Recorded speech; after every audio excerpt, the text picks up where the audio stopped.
संसद के भीतर गूंज उठी एक ऐसी आवाज जिसने इतिहास की धूल में दबे पन्नों को फिर से जगा दिया। चंद्रशेखर आजाद ने सवाल किया, आखिर क्यों भुला दिया गया हमारी शान, हमारी पहचान, हमारी सेना चमार रेजिमेंट को? क्या इस देश की आजादी में उनका खून, उनका बलिदान किसी से कम था?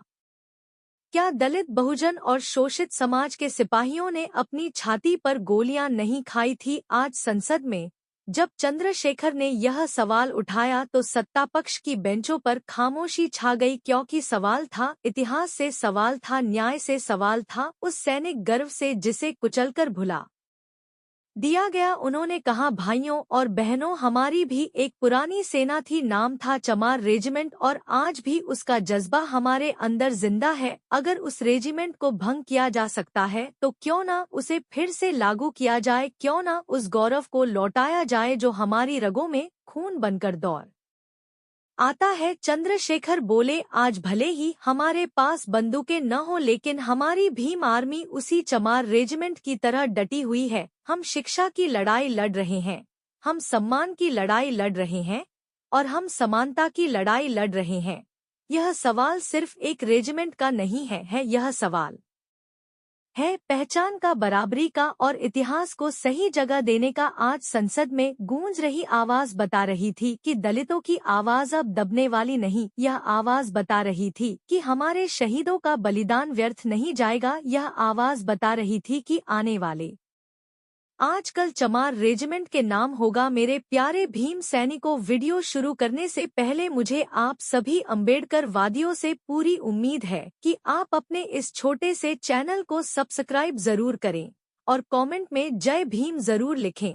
और हाँ मेरे प्यारे मित्रों, अपने उस प्यारे से जिले और राज्य का नाम जरूर लिखें ताकि हमें पता चल सके कि हमारी जगाई गई चेतना कहाँ तक पहुँच पा रही है। संसद में जब चंद्रशेखर शेखर आजाद ने चमार रेजिमेंट का मुद्दा उठाया तो पूरा सदन सन्न रह गया। इतिहास के पन्ने एक एक कर खुलने लगे। उन्होंने जोर देकर कहा कि आजादी की लड़ाई सिर्फ किसी एक वर्ग ने नहीं लड़ी, बल्कि उसमें हर जाति, हर तबके ने अपना खून बहाया। दलित समाज के सिपाहियों ने अपने सीने पर गोलियां खाई, लेकिन उनका नाम कभी इतिहास की किताबों में जगह नहीं पाया। इन्हीं सिपाहियों की पहचान थी चमार रेजिमेंट। आज के नौजवानों को शायद मालूम ही न हो कि चमार रेजिमेंट क्या थी। यह कोई काल्पनिक कहानी नहीं, यह कोई गढ़ी हुई दास्तान नहीं, बल्कि भारत के स्वतंत्रता संग्राम का एक गौरवशाली अध्याय है। ब्रिटिश हुकूमत ने 1943 में इस रेजिमेंट का गठन किया था। उसका नाम था 28 मिलियन म्यांमार रेजिमेंट। इस रेजिमेंट में दलित समाज के नौजवानों को शामिल किया गया था, जिन्होंने कंधे से कंधा मिलाकर अंग्रेजों के खिलाफ जंग लड़ी। चंद्रशेखर आजाद संसद में खड़े होकर बोले, आज जब हम सेना में हर रेजिमेंट की शान का बखान करते हैं तो क्यों चमार रेजिमेंट को भुला दिया गया? क्या इस देश की आजादी में दलित सिपाहियों का खून पानी था? क्या उनका बलिदान सिर्फ इसलिए मिटा दिया गया क्योंकि वे चमार कहलाते थे? यह सवाल सीधे सत्ता की आंखों में आंख डालकर पूछे गए सवाल थे। सदन में बैठे कई नेताओं को समझ ही नहीं आ रहा था कि आखिर इसका जवाब दे तो कैसे दे। क्यों संसद में खड़ा हूँ तो मैं यह सवाल सिर्फ सत्ता से नहीं बल्कि पूरे देश से पूछ रहा हूँ कि क्या हमारे शहीदों का बलिदान व्यर्थ था? उनकी आवाज में जोश था, आंखों में आंसू थे और शब्दों में दर्द था, क्योंकि यह सवाल किसी किताब से कर नहीं बल्कि इतिहास की चोट से निकले थे। आजाद ने साफ कहा, हमारी भीम आर्मी चमार रेजिमेंट की ही आधुनिक झलक है। वहाँ बंदूकें थीं, यहाँ किताबें हैं, वहाँ गोलियां थी, यहाँ कलम है, लेकिन जज्बा वही है, अन्याय के खिलाफ लड़ना और सम्मान के लिए मर मिटना। देश में चमार रेजिमेंट का गौरवशाली इतिहास 1943 में जब द्वितीय विश्व युद्ध का दौर था, तब ब्रिटिश सरकार ने दलित समाज से एक पूरी बटालियन बनाई। उस बटालियन का नाम रखा गया चमार रेजिमेंट। उस समय समाज में जातिवाद चरम पर था। ब्राह्मण और ऊंची जातियों को सेना में प्रमुख जगह दी जाती थी।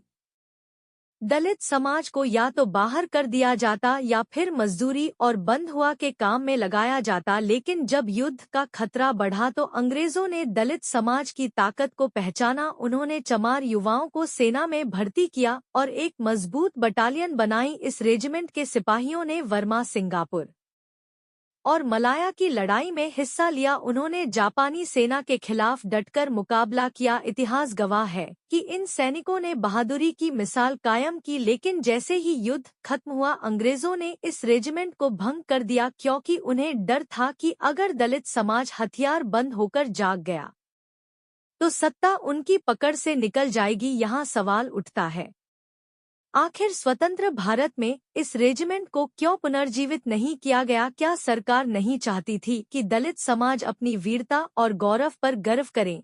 क्या उन्हें डर था कि अगर दलितों की एक अलग पहचान वाली रेजिमेंट रही तो यह समाज और ज्यादा आत्मनिर्भर हो जाएगा? बस चंद्रशेखर में चंद्रशेखर की गूंज। चंद्रशेखर आजाद ने संसद में कहा, आज सेना में गोरखा रेजिमेंट है, सिख रेजिमेंट है, जाट रेजिमेंट है, राजपूत रेजिमेंट है, हर समाज हर जाति की अपनी शान है। तो फिर दलित समाज की चमार रेजिमेंट क्यों नहीं? क्यों हमें हमारा अधिकार नहीं मिला? क्यों हमारे शहीदों के नामों को भुला दिया गया? यह सवाल सुनकर सत्तापक्ष के कई सांसद असहज हो गए। कुछ ने तो ध्यान भटकाने की कोशिश की, लेकिन चंद्रशेखर आजाद का लहजा इतना सख्त था कि कोई उन्हें रोक नहीं पाया। उन्होंने कहा, अगर सरकारें सच में समानता चाहती हैं तो रेजिमेंट को फिर से लागू करें, क्योंकि यह सिर्फ एक रेजिमेंट नहीं है, यह इतिहास का न्याय है। यह हमारे शहीदों को सम्मान देने का सबसे बड़ा तरीका है। भाइयों और बहनों, आज संसद में उठी यह आवाज हमारी आने वाली पीढ़ियों के लिए उम्मीद की किरण है। चंद्रशेखर आजाद ने साबित कर दिया कि दलित समाज अब खामोश नहीं रहेगा। साथियों, आज की आवाज कल की ताकत बनेगी और आने वाला भविष्य हमारा होगा। याद रखिए, यह सिर्फ एक सवाल नहीं बल्कि पूरी क्रांति की शुरुआत है। अगर आप भी इस आवाज से सहमत हैं तो इसे आगे बढ़ाइए, लाइक कीजिए ताकि यह संदेश और ऊंचा गूंजे, शेयर कीजिए ताकि हर दिल तक यह सच पहुंचे, सब्सक्राइब कीजिए ताकि हर नई क्रांति की आवाज सबसे पहले आप तक पहुंचे। यह चैनल सिर्फ चैनल नहीं, यह हमारी लड़ाई का मंच है। यह मंच हमारी ताकत है, हमारी पहचान है और हमारी प्रेरणा है। जय भीम, जय भारत और जय चमार रेजिमेंट की शान है।